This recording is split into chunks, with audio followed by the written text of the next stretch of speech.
We're here to talk about Pretending I'm a Superman, the story of the Tony Hawk's Pro Skater video game franchise. Um, One of the things I loved about the documentary was it's not just about a video game or video games. A lot of time is spent laying the groundwork for why audiences should care about video game culture. And I wanted to start by getting your perspectives on how you came to be involved in skateboarding culture, become familiar with it. Did you grow up with it? And Ralph, I'd like to start with you because you were an associate producer on the very first Tony Hawk Pro Skater back in 1999. So Mhm. yeah, what's the connection there? So I mean, I skated a bit when I was a kid. You're talking the late '70s, mid to late '70s. So I was skating on what now kids call penny boards, those little plastic boards. And I wasn't doing tricks or anything like that. It was just if I didn't want to bring my bike somewhere and lock it up somewhere, I could bring my skateboard. So it was just bombing hills and doing things like that. I was always a fan of it.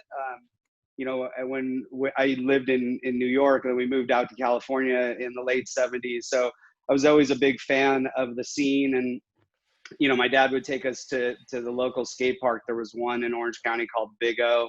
I was way too afraid to skate it, but we'd go and check it out. And, I was always watch the Bones Brigade videos. So I was always a fan of it. I got an opportunity. I knew Joel Jewett, the president of Neversoft.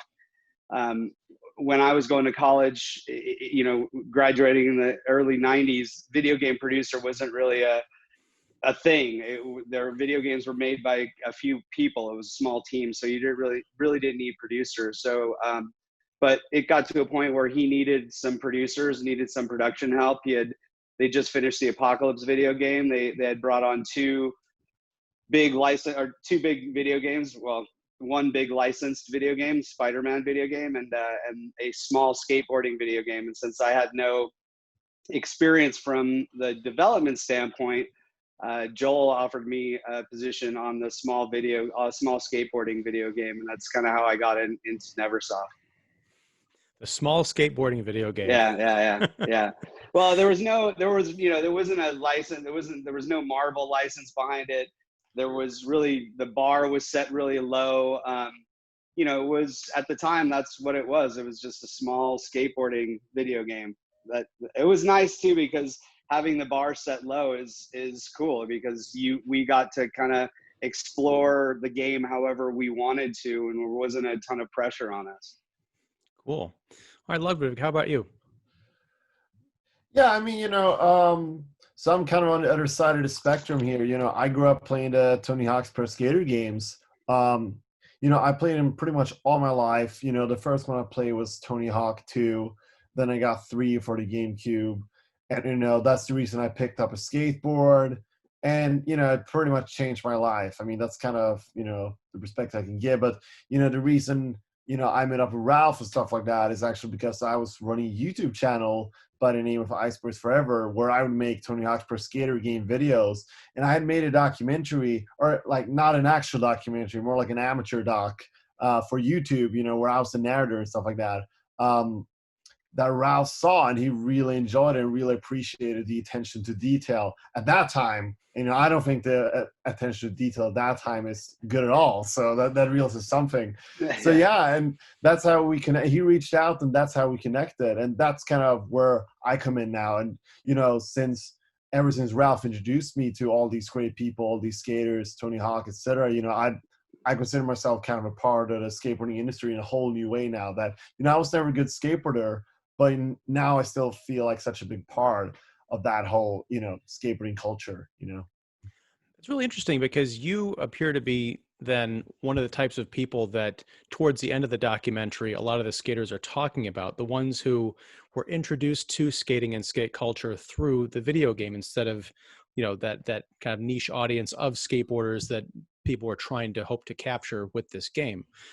So you were really kind of inspired to get into it that way. Now, when it came to coming into this wider world and meeting Tony Hawk and meeting some of the people that were your heroes in these games, was that intimidating?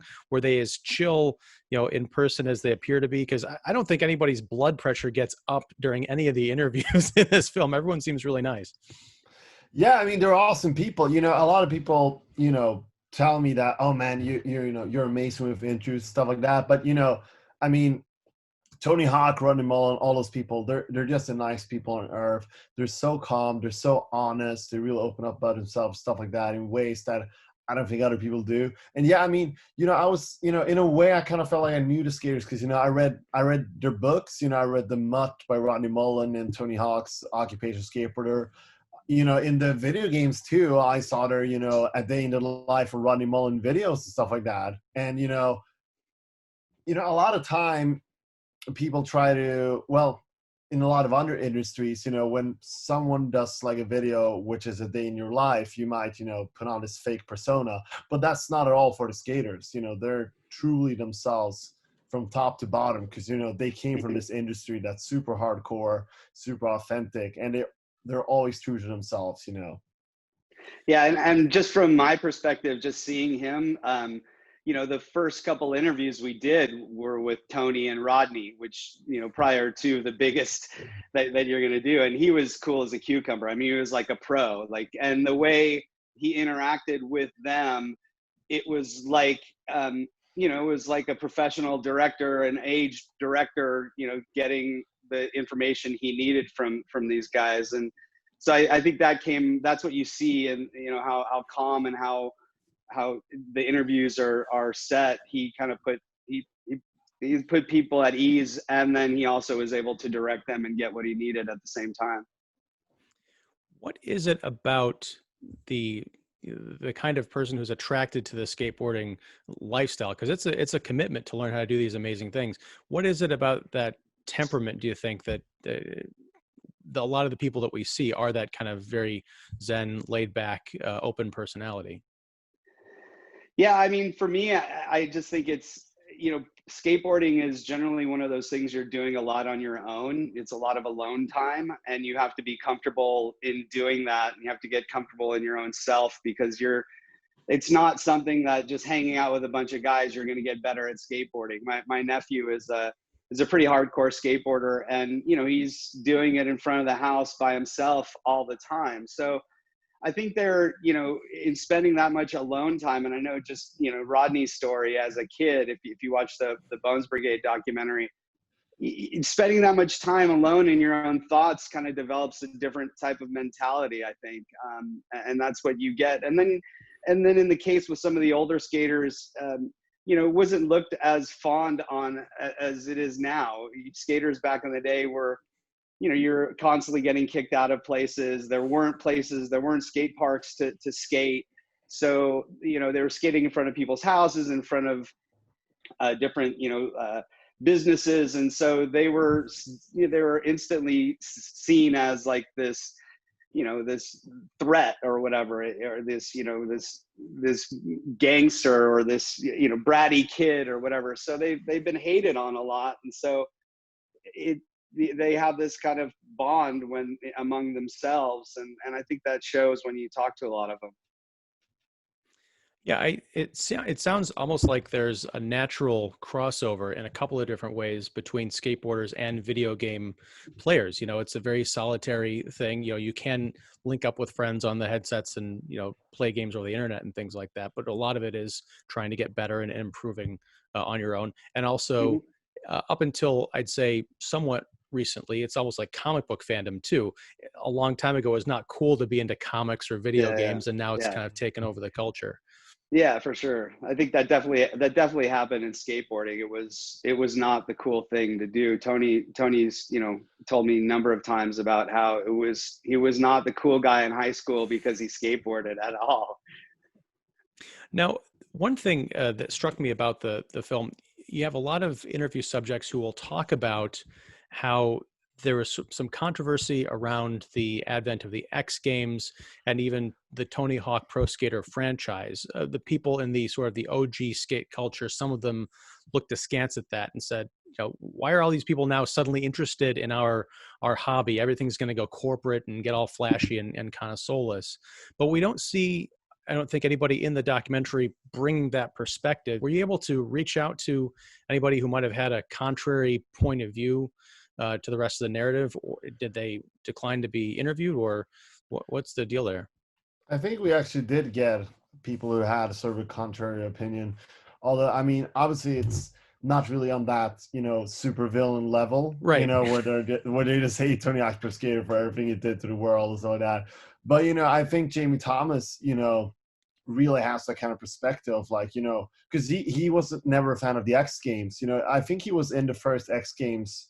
I think he was in that, actually, because I remember when I watched all the B-roll from the X Games, like back in '95, I did see him with a helmet on. It was ridiculous, but Yeah. whatever.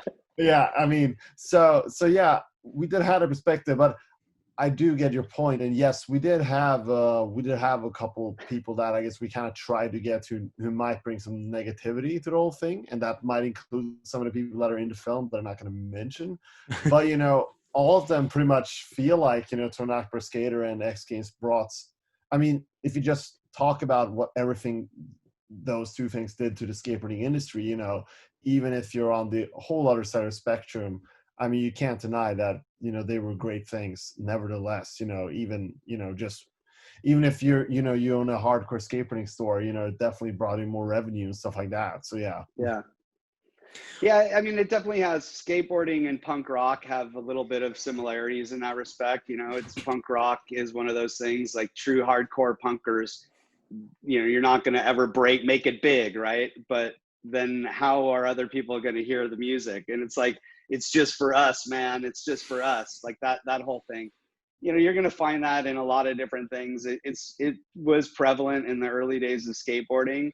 I'm glad it's not really like that. I mean, it is still one of those, tight-knit communities, because to get to a level like the level that my nephew's at of skateboarding, it's a huge commitment. It's a huge commitment in time and in punishment. I mean, you're beating yourself up constantly.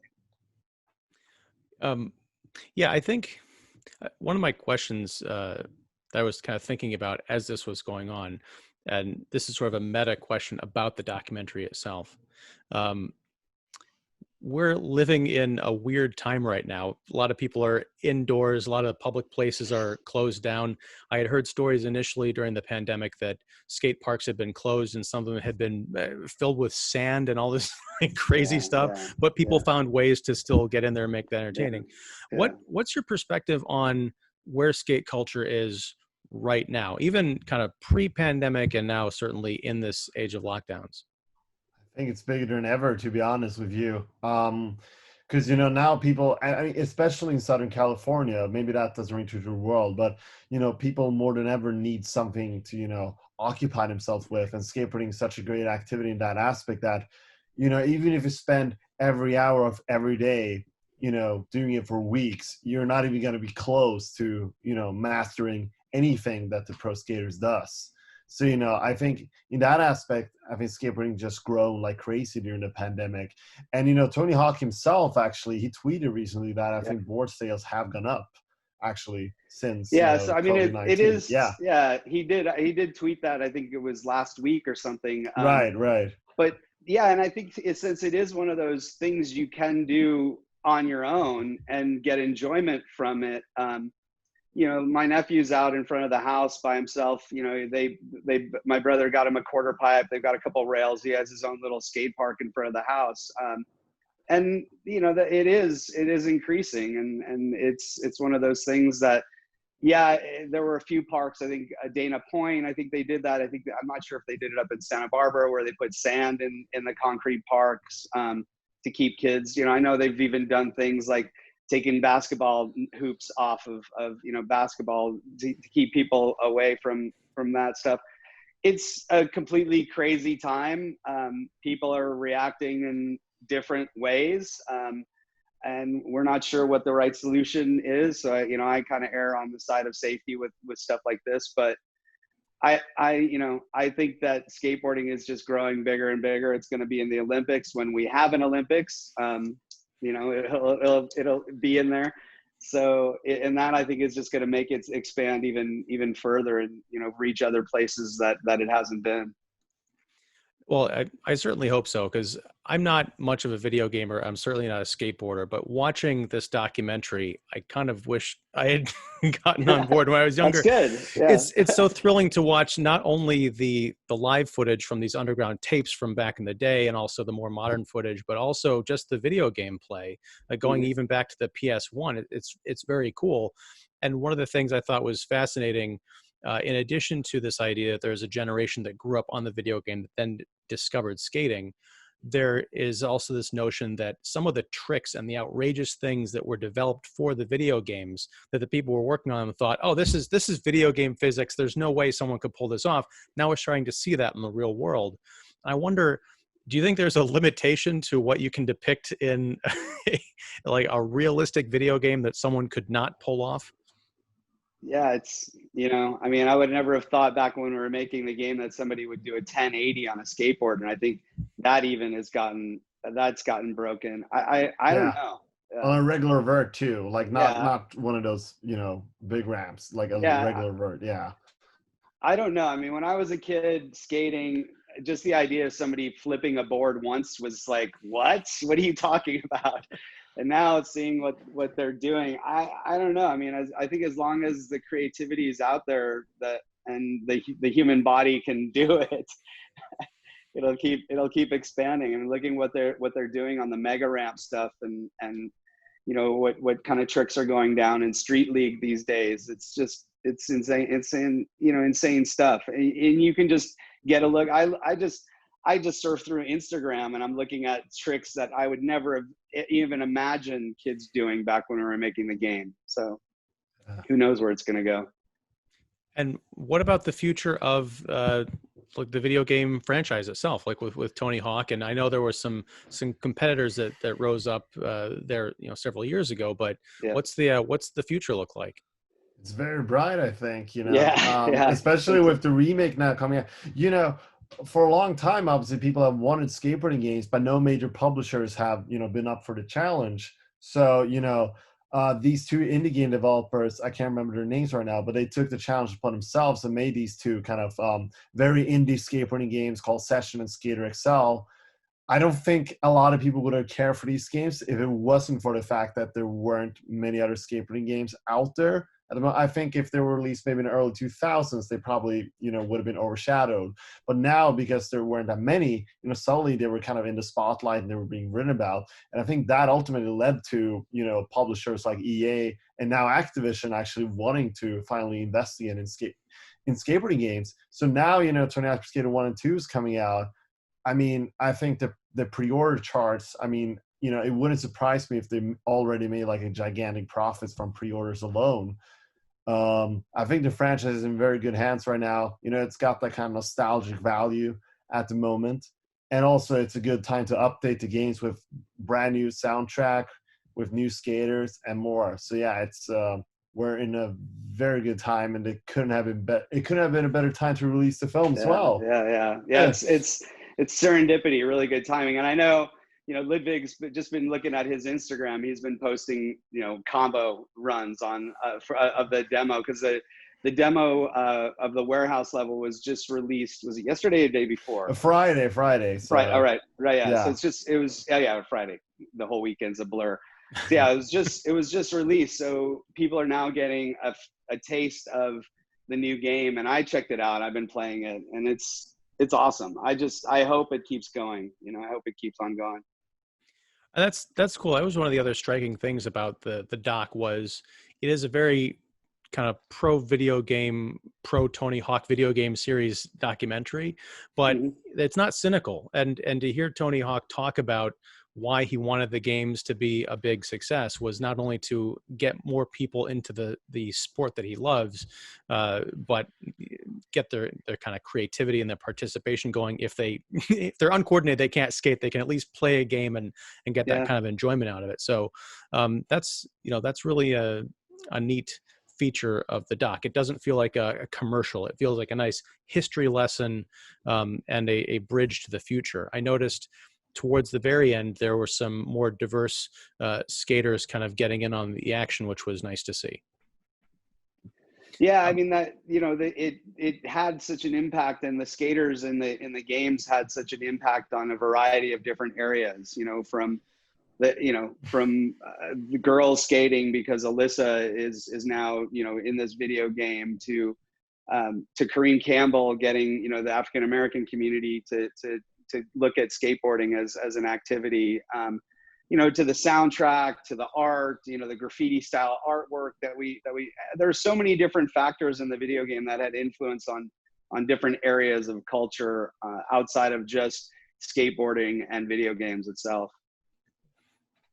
Now, my last question is about the popularity of documentaries based on video games. You know, you've got, of course, The King of Kong, A Fistful of Quarters, which is a classic. You had Walter Day in your video, which brought an instant smile to my face. If you have a video game doc, you have to have Walter. Yeah. You have to have Walter in it. You also had the power. I saw a Power Glove documentary, which when I saw that physical skateboard hardware that kind of flopped that Tony was pushing a few years ago, I was like, well, someone's going to make a movie about that. I wonder what do you? And now we've got Pretending I'm a Superman. What do you think is? What do you ascribe the popularity of the video game documentary to? I think mainly actually the fact that video games are kind of old enough now to be covered in documentaries and kind of have people be nostalgic about them. So you have a bunch of gamers maybe from the 80s who now go, oh, I want to watch, you know, this documentary about, you know, this arcade game from forever ago. And I feel like, you know, gaming, it's just, you know, the popularity is just increasing every single year. So I think the demand for gaming documentaries is just natural. And now too, there's so much quality content out there on YouTube with like a history of video game franchise.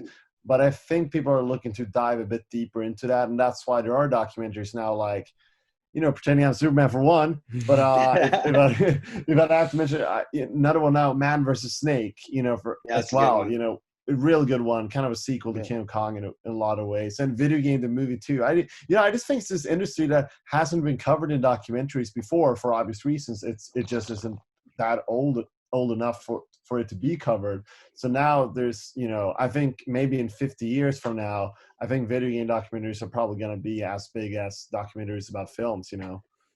Yeah, I mean, the other thing is the characters, you know, the people involved are so rich in character for the most part. Video gamers, you know, especially like, you know, you can't get a richer character than Billy Mitchell, you know, and Steve Wiebe. I mean, those kind of things put together. So you have a lot of really good stories in video games, and I'm a fan of all of them that you mentioned. Order of Ecstasy is another Tetris documentary. It's a great documentary. They have a lot of interesting and unique individuals. Some you know, going on the WWE, you know, wrestling side of stuff. Some like very introverted people that are interesting to watch and hear. So I think along with the subject matter, it's just an interesting cast, you know, of people that you get in these documentaries. Walter being one of the greatest too. Yeah. Yeah. Well, thank you guys very much for talking with me and for, you know, putting this documentary out there. It was eye-opening. I'm excited for more people to see it. People who have no idea like what a skateboarding video game is to people who worship Tony Hawk. I think there's something in here for everyone. So thank you very much. Hey, thanks. Yeah, thanks for having us. Thanks for the kind words. All right, take it easy. All right.